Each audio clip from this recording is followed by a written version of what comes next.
Olá pessoal, tudo jóia? Vamos dar continuidade aqui aos nossos estudos.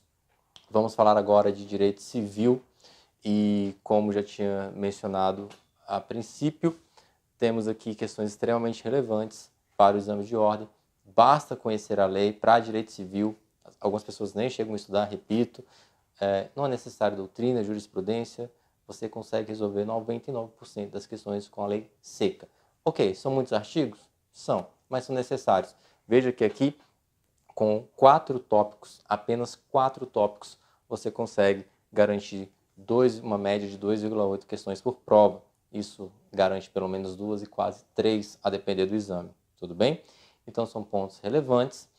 No vídeo anterior, já falamos de responsabilidade civil, pouquíssimos artigos. Mostrei uma questão para vocês, extremamente fácil, nada complexo, e vocês, tenho certeza, absorveram o conteúdo. Falamos também de negócios jurídicos, vícios e defeitos, teoria da invalidade do negócio jurídico, nulidade absoluta, nulidade relativa, mas agora nós vamos matar aqui a questão de propriedade, tá bom? E modalidade de obrigações, tá bom? Para a gente começar a nossa aula, vamos falar então de propriedade. O que nos interessa dentro de propriedade, gente? Muito simples. Aquisição de propriedade imóvel via uso capião, tá ok? Olha só, um conceito para a gente aqui do professor Gonçalves. A uso capião é também chamada de prescrição aquisitiva, é o modo originário de aquisição da propriedade e de outros meios reais suscetíveis de exercício continuado, pela posse prolongada no tempo, acompanhada de certos requisitos. O que nos interessa para a prova são exatamente esses requisitos e vão aparecer agora no slide para a gente. O primeiro requisito, ele é temporal, ele é de 15 anos, então precisa, segundo o artigo 1238, que a permanência seja de 15 anos e que essa permanência, que essa posse, seja mansa, pacífica e ininterrupta. São 3 elementos, tá bom? Ela tem que ser mansa, pacífica e ininterrupta. Onde o possuidor agir, e nesse ponto aqui, a boa-fé, gente, ela é irrelevante. Você cumpriu o prazo de 15 anos de maneira ininterrupta, com uma posse mansa e pacífica, você vai adquirir a propriedade. Ponto. O requisito é só esse. Aí você fala assim, Rodrigo, mas aí é muito fácil. É só isso? É só isso. O único problema aqui são os 15 anos. Mas a lei ainda vem facilitar e trazer algumas exceções que veremos agora, tá bom? Não se preocupa não que no final eu vou colocar todos para vocês. Se você quiser o slide, lembra de me pedir, seja aqui na descrição, seja nas mídias sociais, especialmente no Instagram. Eu estou aqui para te ajudar. Então, olha só, aquele prazo que era de 15 anos pode passar a ser de 10, tá bom? Se o quê? Se o possuidor estabelecer moradia habitual no imóvel. Observe que então antes não era necessário, porque se ele possuir a moradia habitual, ele cai para 10. E se o imóvel possuído realizar obras ou serviços de caráter produtivo. Então, se você utilizar aquele espaço, aquele imóvel, para alguma atividade produtiva, cai também de 15 para 10 anos. E se você achar que isso já está bom demais para ser verdade, a lei traz nos artigos 1239 e 1240 a redução para 5 anos. Quando que, gente? Preservados os requisitos do parágrafo anterior, ok, já estava tratado da moradia e da produtividade. Quando o imóvel urbano for de até, ou seja, for no máximo 250 metros quadrados, e não sendo o possuidor proprietário de outro imóvel, e quando o imóvel rural for, está escrito dor, mas for de até 50 hectares. Então, se você encontrar as hipóteses de moradia, de produtividade e os limites aqui para imóvel rural e urbano, aquele prazo que era de 15, que foi mitigado para 10, ele passa a ser de 5. E se você achar que não tem como ser melhor, a lei traz uma excepcionalidade para o prazo de 2 anos, tá bom? Quando você tinha um imóvel ali com um ex-cônjuge e essa outra pessoa, esse outro companheiro, abandona o lar, te deixando ali no local. Nesse caso aí tem uma contagem especial. Deixa eu ver aqui se o quadro aparece para a gente. É um quadro comparativo, tá bom? A regra geral é 15 anos, mas pode ser de 10, tá bom? Podendo ser de 5 e até 2, conforme a gente já viu. Tudo certo? Tá aqui o de 2 anos, ficou na tela seguinte, mas já tinha falado, já tinha explicado. Tá aqui o artigo e os elementos necessários. Veja que a posse mansa e pacífica, ela é sempre necessária. Acontece que ela vai adquirindo elementos, adquirindo requisitos, e só assim, então, ela passa a poder ter validade. Mas veja que foi de uma regra geral de 15 para 2 anos. Então, dentro dessas hipóteses, é possível você adquirir uma propriedade imóvel por meio de uso capião, tá bom? Outro ponto interessante, para além dos bens, da aquisição de bens móveis, de imóveis, são as aquisições de bens móveis. Uma coisa importante que a banca se preocupa normalmente é a questão da tradição. Tradição é o ato de transferência da propriedade.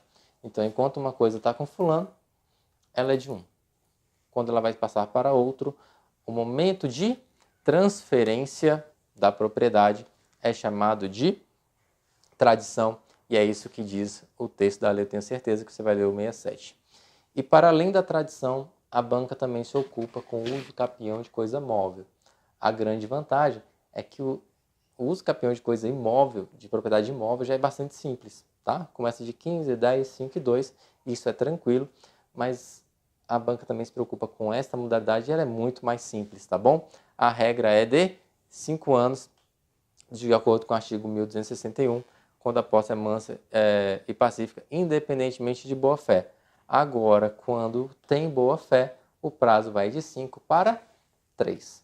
Veja que não é muito difícil você conseguir adquirir uma propriedade, uma aquisição de bem móvel, tá bom? O imóvel já é fácil, o móvel segue o mesmo caminho. É importante que você leia, então, os artigos aqui na tela, o 1138 ao 1244, o 1220 ao 1261, o 1267 ao 1268. Rodrigo, são muitos artigos. Calma, não são, tá bom? Veja que são artigos simples, a maioria deles autoexplicativo e vai te ajudar muito no exame de ordem, tá bom? Muitas pessoas falam, eu fiquei por pouco ponto, eu fiquei por isso. E eu falo, tá, quanto você fez em ética? A pessoa não fez nem metade em ética. Quantos pontos você fez em civil? Não fez nada em civil. Quantos pontos você fez em direito tributário? Não fiz nada. Assim, são disciplinas onde você tem um potencial gigantesco de conseguir muitos pontos, quem sabe até fechar a prova, e você não faz porque não leu o texto da lei, tá bom? Estava ocupado estudando outra coisa que não o texto da lei. Foca na dica do teu professor. Se o teu professor falar, lê tal doutrina, leia tal doutrina. Não discuta, gente. É igual discutir com o Waze. Quando ele traça a rota, é melhor você seguir, tá bom? Segue o GPS que você vai ser melhor para você. Nós aqui somos o seu GPS. Foca na lei, foca nos artigos mencionados, tá bom? Para finalizar, gente, outro ponto importantíssimo, e aí ele tem o maior índice de incidência no exame de ordem, são, na verdade, as modalidades de obrigações, tá bom? A primeira dela é a obrigação de dar a coisa certa. Olha só o que diz o professor Gonçalves. Caracteriza-se como coisa certa a coisa que pode ser individualizada. Gente, este é um instrumento que pode ser individualizado, tá? Imagine que ele pertence, então, ao Gustavo e eu queira comprar. Eu pago o valor, a partir do momento que eu pago o valor, o Gustavo tem uma obrigação. Qual obrigação? A de entregar uma coisa certa. Que coisa certa? Este item, ok? Ela é determinável, você consegue tocar, é palpável, não tem dificuldade nenhuma neste elemento, tá certo? Outra obrigação muito importante é a obrigação de dar a coisa incerta. Faltou um Rzinho ali, perdão mais uma vez. A obrigação de dar coisa incerta resulta da obrigação de entregar aquilo que não se pode individualizar. Porque se você conseguir individualizar, gente, é a coisa certa, tá bom? Aí tem um exemplo aqui, entregar 100 sacas de café, se não for especificado outra característica. 100 sacas de café é algo indeterminado, porque você não falou necessariamente qual tipo, qual procedência, não falou nada. 100 sacas é algo indeterminado, porque não pode ser individualizado. Agora, quando você começa a especificar, você começa a individualizar a coisa, e aí ela então será uma entrega de coisa certa. Tudo bem? Olha só, outra modalidade, obrigação de fazer, ok? Muito comum, gente, para serviços, prestação de serviço, por exemplo, tá ok? Você contrata uma empresa para limpar a tua casa, para limpar uma tua outra empresa.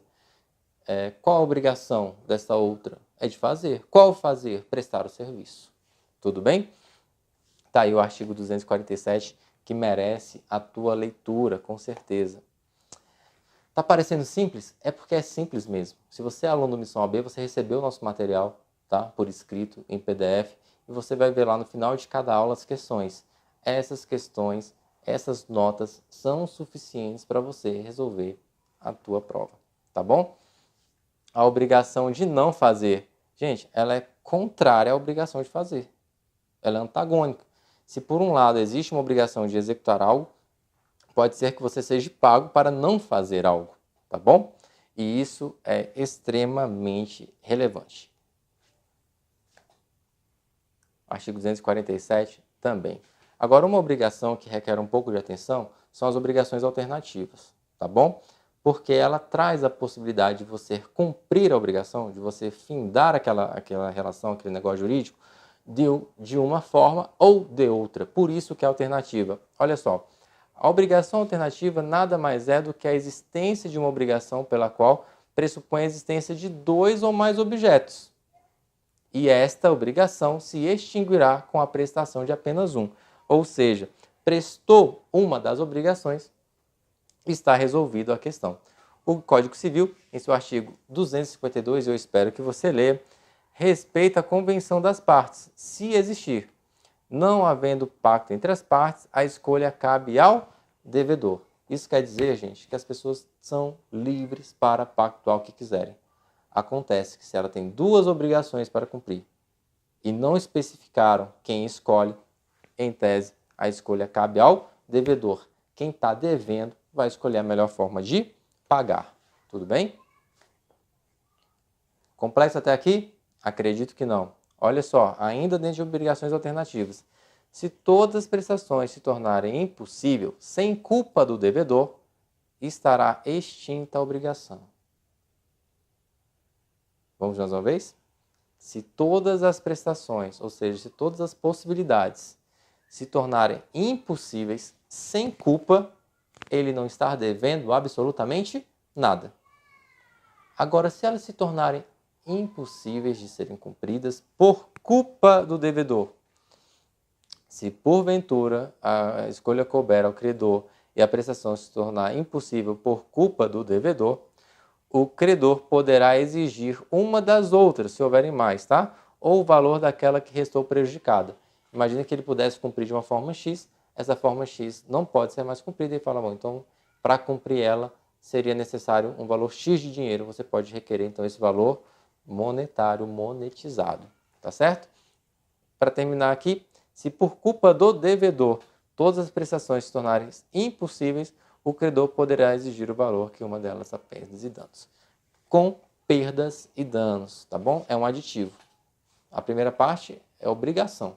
Já tinha até falado isso aqui anteriormente. Agora, tem a possibilidade ainda de perdas e danos. E obrigações solidárias, gente, isso é muito importante, tá bom? Existe solidariedade ativa e solidariedade passiva, tudo bem? Existe a possibilidade de você ter mais de um credor e a possibilidade de você ter mais de um devedor. Isso não é novidade para ninguém. A solidariedade ativa. A solidariedade ativa, você vai encontrar então a pluralidade de credores, tá certo? Uma vez que o débito for pago, seja por um dos credores ou para todos, o devedor estará desobrigado, tá bom? Se eles são solidários, existem duas formas de cumprir. Ou cada um paga a sua cota à parte, ou um paga a de todos, tá bom? Sendo permitida ali uma ação regressiva depois, se for o caso. Agora, a solidariedade passiva, nós vamos ter uma pluralidade de devedores, tá certo? E essa regra possui algumas variações possíveis. Vamos verificar aqui? Se um devedor pagar tudo, os outros estão desobrigados. Se um pagar tudo, pode exigir do outro. Foi exatamente o que eu já tinha dito para vocês. Tá bom? Eu, o Gustavo e o Wallace estamos devendo alguém. Estamos devendo o professor Rafael. Se nós três nos juntamos e pagamos, extinta está a obrigação. Se eu sozinho pago a dívida que temos com o Rafael, extinta está a obrigação. Tá bom? Mas se eu pago, eu posso exigir dos outros a sua cota. Devíamos R$3.000, eu falei, paguei R$3.000, agora eu vou cobrar 2 dos outros professores. Perfeito? Se um pagar parcial, os demais continuam obrigados. Eu, ao invés de pagar tudo, eu posso pagar só minha parte para o Rafael. E aí, o Wallace e o Gustavo vão ter que se virar para pagar a parte deles. Com um asterisco aí, tá? Na explicação. E se um dos devedores falecer, seus herdeiros responderão apenas pela cota parte do falecido, exceto se a obrigação for indivisível, tá bom? Então, havendo o falecimento de um dos devedores, os seus herdeiros terão que responder pela cota parte, perfeito? Não pode deixar ali o credor haver navios, perfeito? Esse pagamento deve ser feito, essa responsabilidade é transferida, então, aos seus sucessores. E uma atenção muito importante aqui, olha, se por culpa de um devedor a prestação se restar impossibilitada, todos os devedores continuam obrigados, tá bom? Não é porque um frustrou a obrigação que isso vai tocar a obrigação dos devedores solidários. É importantíssimo que você faça a leitura do artigo 283 até o 285, perfeito? Eu tenho certeza que esses artigos vão te ajudar. Esses artigos são extremamente importantes e, como já disse no começo da aula, direito civil é uma matéria grande. Se você for olhar no código, são muitos artigos, mas veja bem, você não precisa estudar doutrina nem jurisprudência, basta ler a lei. Quem é aluno do Missão teve a oportunidade, pelo menos nos últimos 3 meses, dar uma lida nos artigos mais importantes. Se você não é aluno do Missão ou é aluno do Missão e não conseguiu estudar direito civil, essa aula de revisão ela é suficiente para te ajudar nesses 4 pontos, que são os 4 pontos mais importantes, com uma média de 2,8 questões por prova. Tudo bem? Vou encerrar esse módulo aqui e a gente volta a se falar em uma outra disciplina em um outro dia, tá ok? Um abraço, fique com Deus, boa prova e sucesso!